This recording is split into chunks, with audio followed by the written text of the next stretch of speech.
आइएगा, अब हम बनाते हैं goods repossessed account.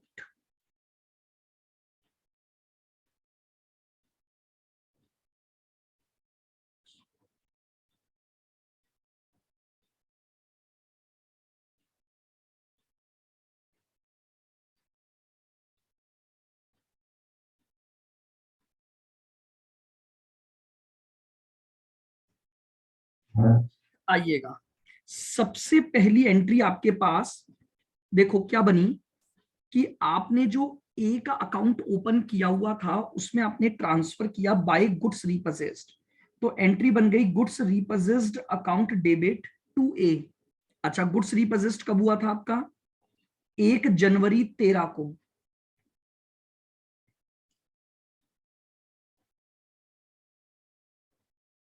To A account, कितना? 3,60,000।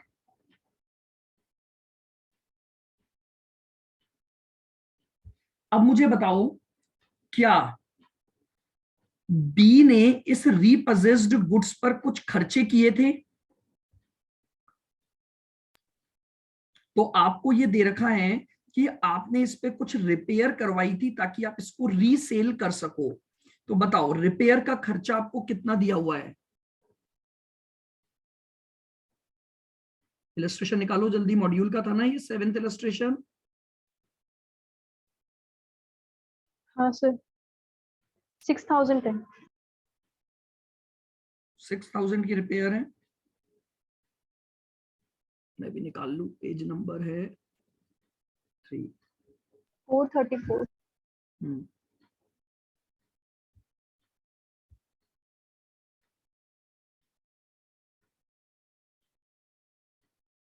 हाँ जी, देखिएगा, अब उसने बोला है आपने रिपेयर पर खर्चा किया 6,000, तो लिखिए एंट्री क्या हो जाएगी आपकी? Goods repossessed account debit to bank, क्योंकि रीपोजेस्ड किया हुआ गुड्स आपने रिपेयर करवाया। तो देखो 360 में तो आप लाए, 6,000 का उस पर खर्चा कर दिया, तो अब आपकी बुक्स में टोटल वैल्यू हो गई 366। और अब आपने इसको बेच कितने में दिया?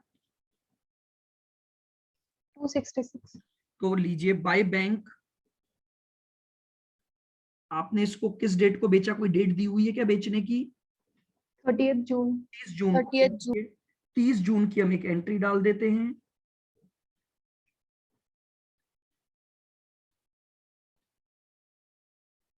बाय बैंक कितने में बेचा? 266। 260। और आपका बाय पी एंड एल में कितना चला जाएगा नुकसान जो हो गया? 366 की चीज को 266 में बेच दिया, 1,00,000 का लॉस हो गया। ये लीजिए, ये आपका बन गया गुड्स रीपोजेस्ड अकाउंट।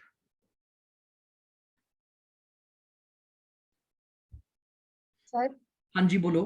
सर ये अगर मतलब ये जो हायर वेंडर था, ये जो लेके आया है ये मशीन को, तो इसने इसको यूज नहीं किया क्या?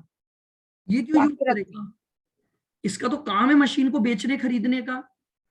ओके, ठीक है ये सर। हायर परचेजर ने तो, हायर वेंडर ने तो सेल बुक की हुई है। जो गुड्स आप खरीदते बेचते हो उसको अपन थोड़ी यूज ले रहे हैं। हाँ सर। के दुकान पर वापस आ गया वो माल, उसमें उसने रिपेयर करवाई और किसी तीसरे पर्सन को दोबारा से उसने बेच दिया। क्योंकि सर जैसे 6 महीने में सोच रही थी कि डेप्रिसिएशन नहीं लग रहा। क्या चीज? वो ये थोड़ी लगाएगा, आप अपने गुड्स पे डेप्रिसिएशन हाँ। थोड़ी लगाते हो। एक बात बताओ, शोरूम में कारें खड़ी होती हैं तो क्या वो डेप्रिसिएशन लगाते हैं क्या अपनी बुक्स में? नहीं सर। वो तो गुड्स है उनके लिए, तो डेप्रिसिएशन तो वो सेल्स लगाता पे है जो लगता उसको है। यूज कर रहा है, जो परचेज कर रहा है। आइएगा, एक और एग्जांपल करते हैं हम कंप्लीट रिपोजिशन का। लिखेंगे एग्जांपल एक।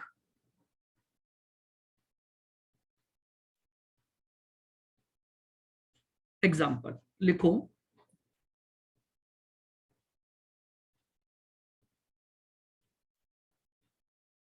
On January 1,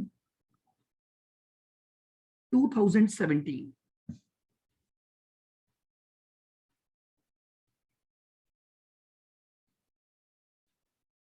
B Limited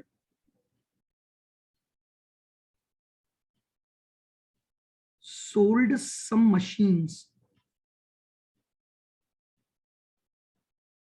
B Limited sold some machines to X Limited.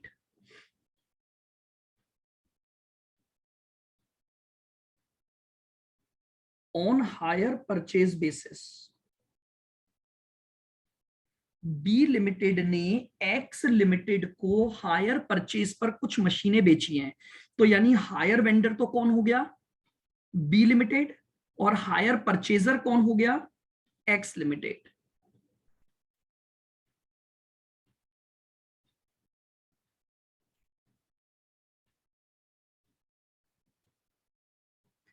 अब आपको कैश प्राइस दी हुई है ₹28,000। देन डाउन पेमेंट दिया हुआ है 7,500।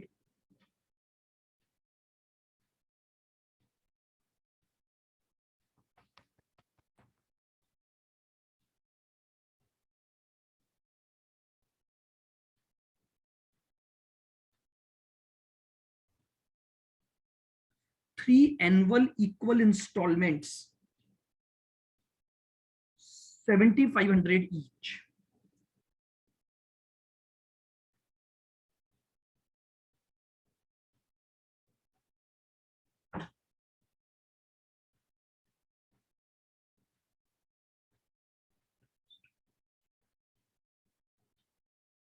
Rate of interest 5% per annum.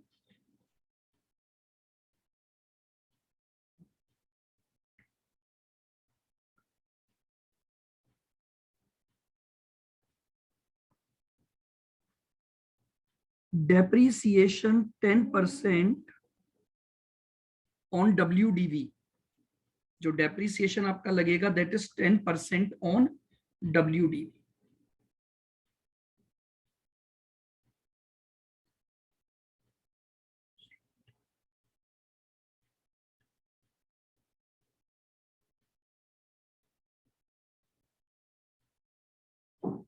X Limited paid down payment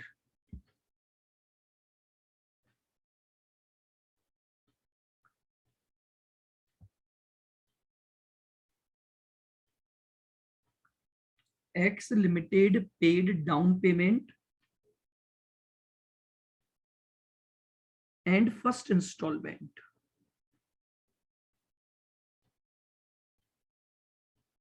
And first installment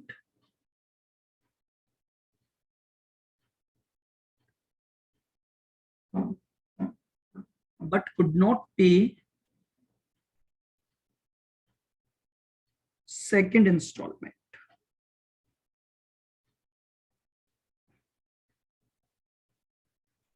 But could not pay second installment.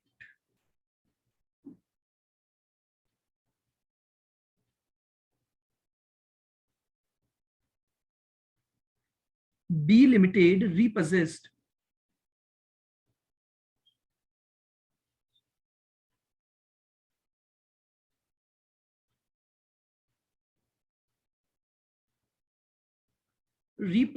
the goods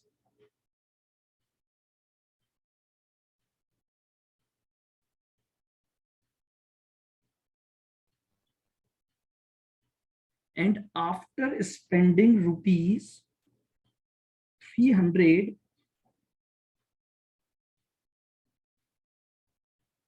on repair, sold machine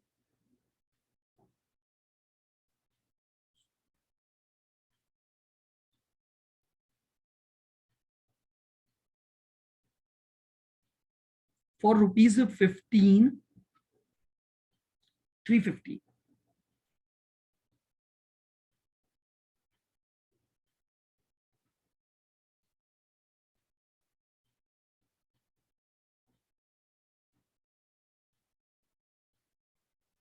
Prepare ledger accounts.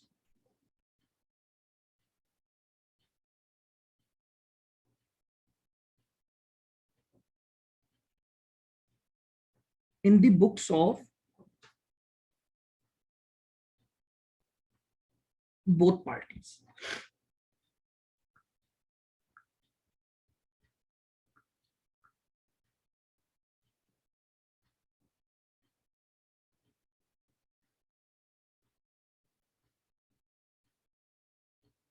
लिख लीजिए ये।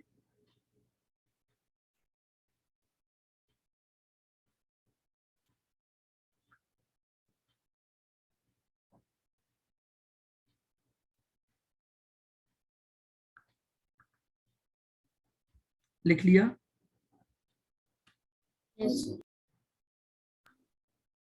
चलिएगा, सबसे पहले हम आते हैं इंटरेस्ट की कैलकुलेशन पर।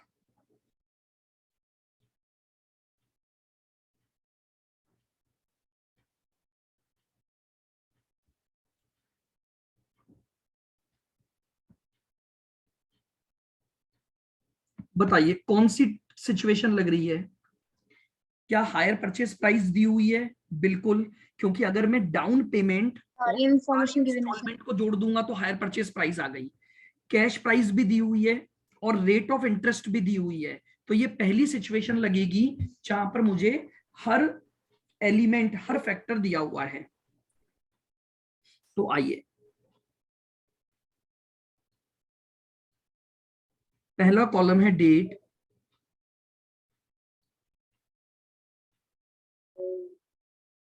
Opening balance of unpaid cash price,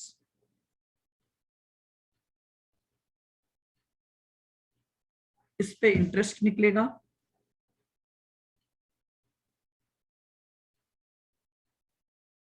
instalment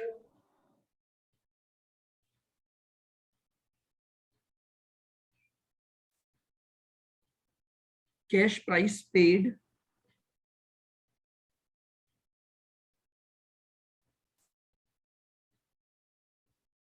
और closing balance of cash price निकाल दूंगा मैं। देखिए, सबसे पहले एग्रीमेंट कब हुआ है? 1 जनवरी 2017 को। तो पहली डेट है 1 जनवरी 2017। 28,000 रुपए थे आपके।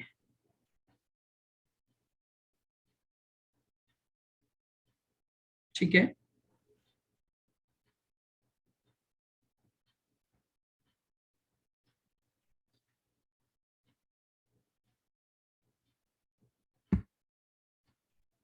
डाउन पेमेंट कितना हुआ? आज के दिन कोई इंटरेस्ट नहीं लगेगा। 7,500 की हमने जो इंस्टॉलमेंट दी है वो पूरी की पूरी कैश प्राइस के अगेंस्ट दी है। तो 28,000 माइनस 7,500, यह आ गया 20500।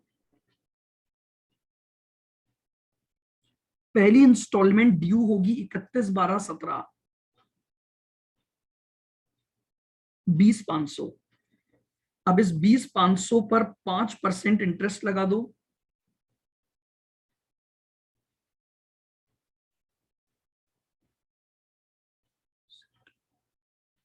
1,025 का इंटरेस्ट बन गया आपका। टोटल इंस्टॉलमेंट आपकी गई है 7,500 की।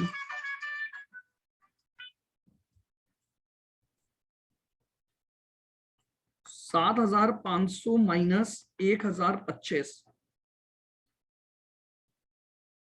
6,475। 20,500 माइनस 6,475, तो अब क्लोजिंग बैलेंस कितना बचेगा? 14,025।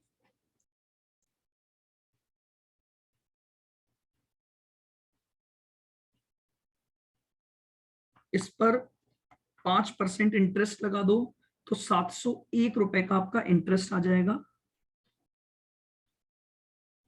7,500 की इंस्टॉलमेंट माइनस 701 रुपए, 6,799 माइनस 14,025, 7,226। ठीक है, आगे का इंटरेस्ट मुझे निकालने की जरूरत नहीं है। क्यों? क्योंकि दूसरी इंस्टॉलमेंट के आगे क्वेश्चन गया ही नहीं है आपका।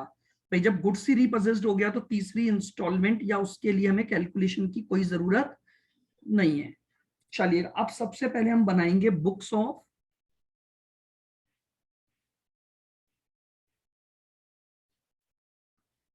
हायर परचेजर कौन है, बुक्स ऑफ एक्स लिमिटेड। उसमें वो एक तो बनाएगा मशीन अकाउंट,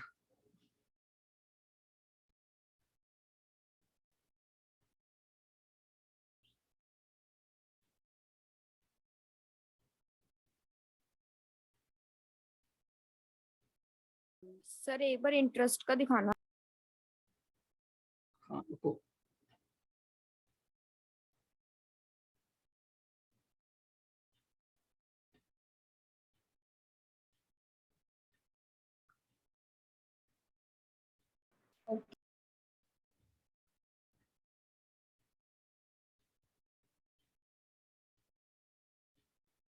चलिए। और दूसरा अकाउंट किसका बनेगा, बी का।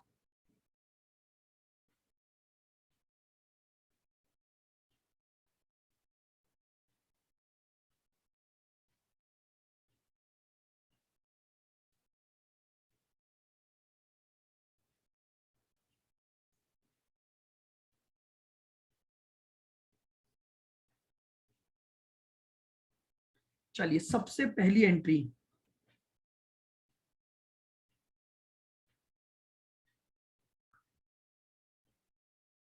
देखिए डेट ऑफ एग्रीमेंट पर आपने क्या एंट्री की होगी, 1 जनवरी 2017 को asset account debit to B limited. तो 1 जनवरी 2017 machine account debit to B limited, 28,000 से ये एंट्री हो गई। बी लिमिटेड में भी इसकी एंट्री आ जाएगी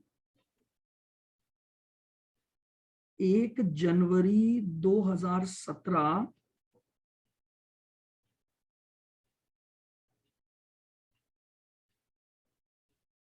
बाय मशीन अकाउंट 28,000। इमीडिएटली 1 तारीख को ही आपका डाउन पेमेंट हुआ है, तो hire vendor account debit to bank,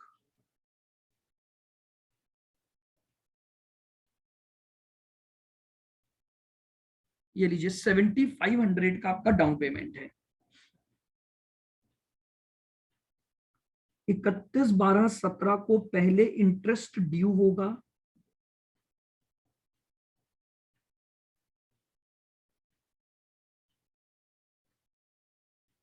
$1,025 का आपका इंटरेस्ट था।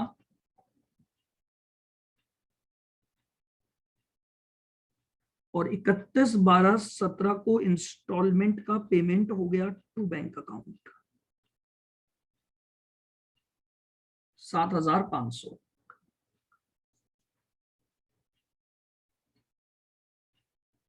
और बाकी का आपका बैलेंस निकल जाएगा।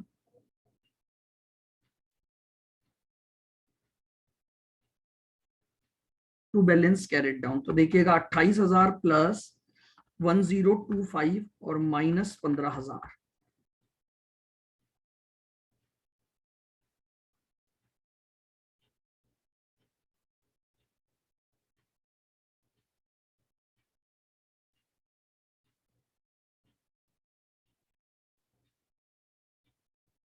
ये लीजिए आपका हायर वेंडर का मैंने ईयर 1 जो है वो क्लोज कर दिया। क्लियर यहां तक बिल्कुल। अब असेट अकाउंट में आ जाओ, तो असेट पर इस साल का डेप्रीसिएशन लगेगा 31/12/17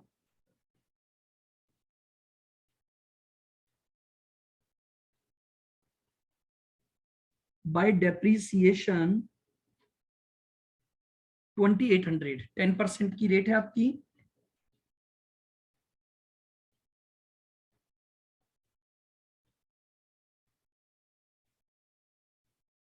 बाय बैलेंस सीडी, ये लीजिएगा 28,000 माइनस 2,800, 25,200, ये लीजिए।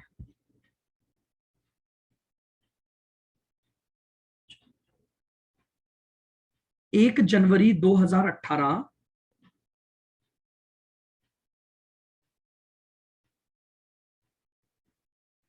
टू बैलेंस ब्रॉट डाउन 25,200, ये आपके पास इसका ओपनिंग बैलेंस आ गया। इस साल का डेप्रीसिएशन भी लगा देते हैं।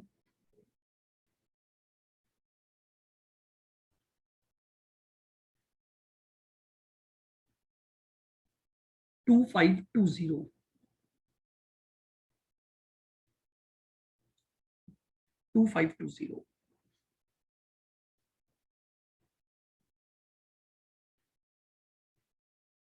1 जनवरी 18 को पहले बैलेंस ब्रॉड फॉरवर्ड करेंगे।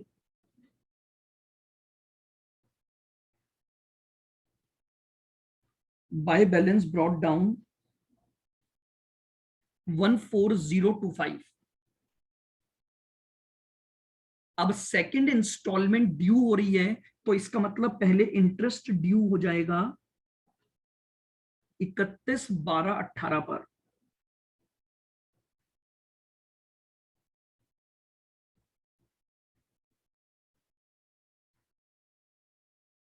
बाय इंटरेस्ट आ गया 701।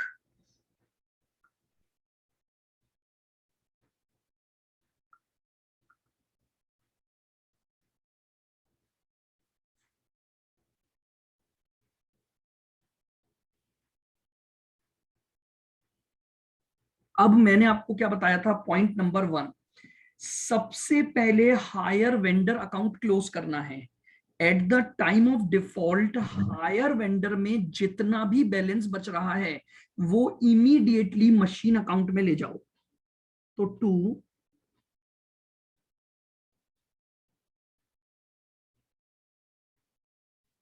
आइएगा मशीन अकाउंट 14025 प्लस 701, तो ये आ गया 14726।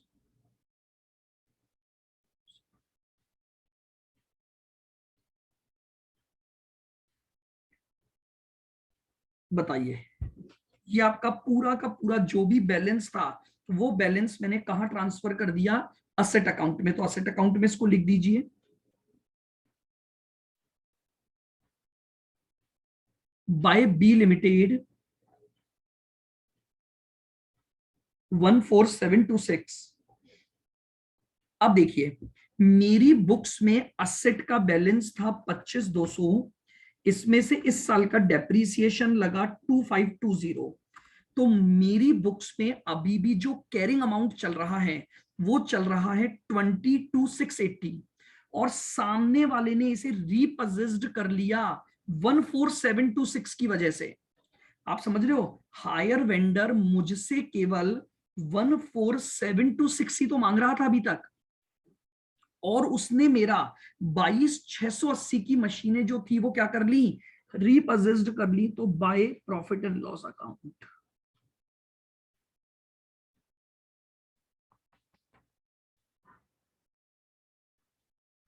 By profit and loss account, तो 22,680 माइनस 14726, यानी 7954 का मुझे नुकसान हो गया। ये मेरे पास balancing figure loss due to reposition आ गया, ये लीजिएगा।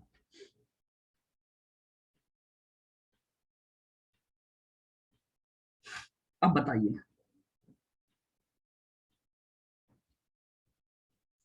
हायर परचेजर की बुक में मैंने दोनों अकाउंट बना दिए, एक तो असेट अकाउंट बन गया और एक हमारे पास बन गया बी का। अब हम बनाएंगे हायर वेंडर की बुक्स।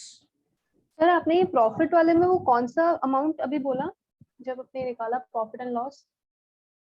कौन सा अमाउंट मतलब? किसमें से माइनस करा आपने ये दोनों अमाउंट? बैलेंसिंग फिगर 25,200 दोनों डेबिट, में से माइनस कर नहीं, आपने एक अलग अमाउंट बोला तो इसलिए वो मैं इसलिए मैंने पहले 25,200 में से माइनस किया डेप्रीसिएशन। अच्छा हाँ हाँ बुक वैल्यू आ गई, उस बुक वैल्यू को मैंने इस प्राइस से कंपेयर कर लिया। अच्छा हाँ सर। ठीक है,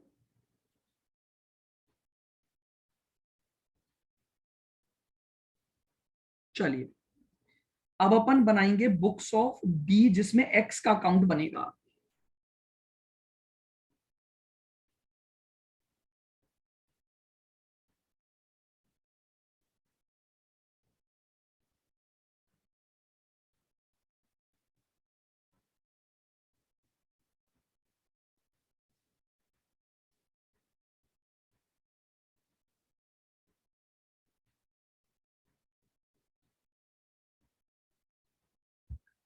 आइएगा, सबसे पहले आपने जब असेट बेची थी तो सेल बुक की होगी, तो यानी आपने हायर परचेजर को अपना डेटर बनाया और 1 जनवरी 2017 को 2HP सेल्स के नाम से आपने अकाउंटिंग कर दी।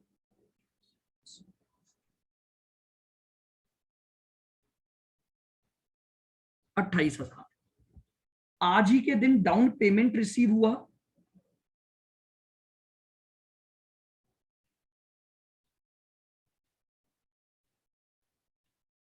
एक जनवरी 2017 बाय बैंक मुझे डाउन पेमेंट मिला 7500 का। अब इंटरेस्ट ड्यू होगा हायर वेंडर की बुक्स में 31/12/17 टू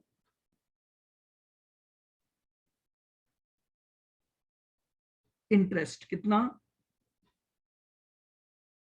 1025। सेम चलेगा जैसे आप हायर परचेजर की बुक्स में हायर वेंडर बना रहे थे, हायर वेंडर हायर परचेजर का बनाएगा। अब 31/12/17 को फिर पेमेंट हो गया,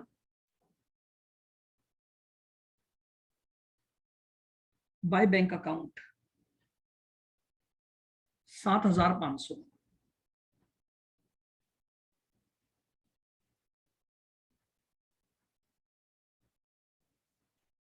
बाय बैलेंस कैरिड डाउन ये आ गया 14025। ये लीजिए पहले ईयर का अकाउंट क्लोज हो गया।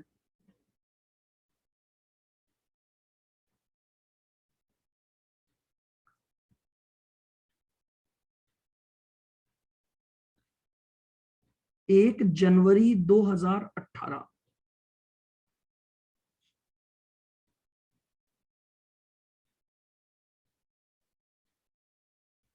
टू बैलेंस ब्रॉट डाउन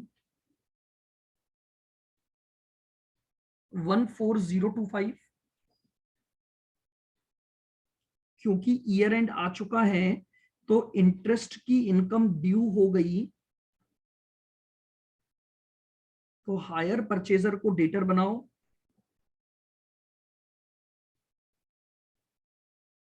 और 701 का इंटरेस्ट ड्यू कर दो। नाउ अब सबसे इंपॉर्टेंट बात, क्या यहां पर कोई भी वैल्यूशन दिया हुआ है क्या गुड्स रीपोजेस्ड का? नहीं सर। नहीं। तो मैंने आपको बताया था 2 तरह के क्वेश्चन होंगे। अगर गुड्स रीपोजेशन की वैल्यू दी हुई है तो मैंने वैल्यू निकाल ली। अब कोई वैल्यू नहीं दी तो इसका मतलब क्या हुआ, जितना भी बैलेंस था वो पूरा का पूरा ट्रांसफर कर दूंगा। 31/12/18 को बाय गुड्स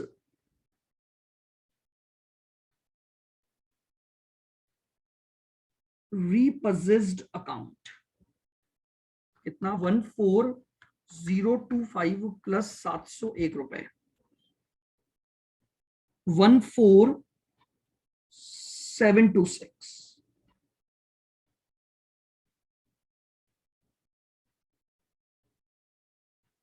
देखिएगा पिछले क्वेश्चन में हमें वैल्यूशन दिया हुआ था तो मैंने पहले गुड्स रीपोजेस्ड की वैल्यू निकाली थी और फिर रिमेनिंग अमाउंट को प्रॉफिट और लॉस में ट्रांसफर किया था। लेकिन इस क्वेश्चन में मुझे गुड्स रीपोजेशन की कैलकुलेशन नहीं दी हुई है, तो डायरेक्टली जितना भी पैसा मुझे हायर परचेजर से लेना है मैं उस पूरे ड्यू अमाउंट को कहां ट्रांसफर कर दूंगा, गुड्स रीपोजेस्ड अकाउंट में ट्रांसफर कर दूंगा। और सर अगर वैल्यू गिवन होती तो पहले वैल्यू निकालते, कर चुके हैं ना अपन पिछला क्वेश्चन। ये देखो पिछले क्वेश्चन में पहले मैंने वैल्यूशन करके 360 वैल्यू निकाली थी और बाकी का P&L से क्लोज किया था, ध्यान है। हाँ सर, अब तो इसी तरह से अगर यहां पर भी वैल्यूएशन बोलता तो पहले मैं वैल्यू निकालता, वो वैल्यू में डाल देता गुड्स रिपोजेस्ड अकाउंट में, और रिमेनिंग जो भी डिफरेंस बचता वो P&L में चला जाता। Okay sir.